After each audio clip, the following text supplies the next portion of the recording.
Алео, кажи на хората да ни чакат в 8 часа на входа на морската във Варна на Карамбол тур. Vi aspettiamo alle 8 qui a Varna, mi raccomando non potete non esserci. Разбира се ли? Да.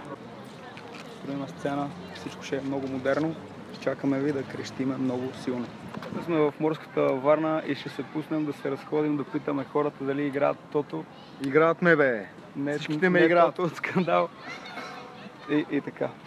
Тотото играе ли се и се пуска?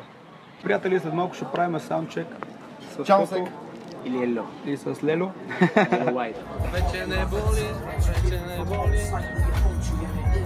Окей? Сега ще пробваме.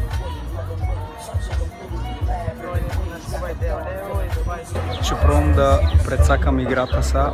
Падна ми е гласа и си пръскам всякакви глупости, смусля всякакви хапчета. Това е някакъв спрей с невен. Много е гадно, много е горчиво, много щипе, много неприятно. Сега ще му го предложа да видя дали ще се фане, ако се напръска, ще направи много тегава физиономия. Искаш и за глас. Пръска се в гърлото. Нервен! Нервен! Когато искате да имате глас като на Джеймс Браун. Така че не разбра, ни всичко е на си.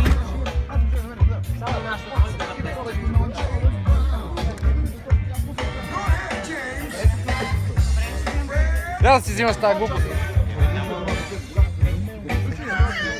Паднало помпата, види! Паднало помпата! Много е силно. Отваря ми очите. Това са цайците на Кландестино Венето, за които вие участвате, споделяйки постера на Тото Карамбол и тия дни ще ги изтегли. Аз съм с цайците, бе. Ръцете горе, лекичкото подпреде и да махно е вляво, дясно, точно така. По-добре не дей, бате, по-добре не дей, по-добре не дей, бате, по-добре не пей. Хип-хоп клуб, не съм ли първия, ще покорявам те първа Сърбия. По-добре не дей, право банда. Беше слънчев ден случайно. А така ли всички? И в знак на обич.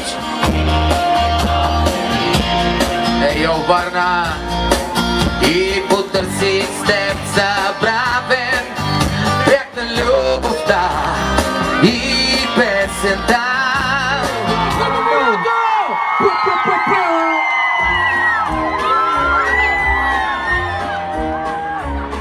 Hit the road, Jack.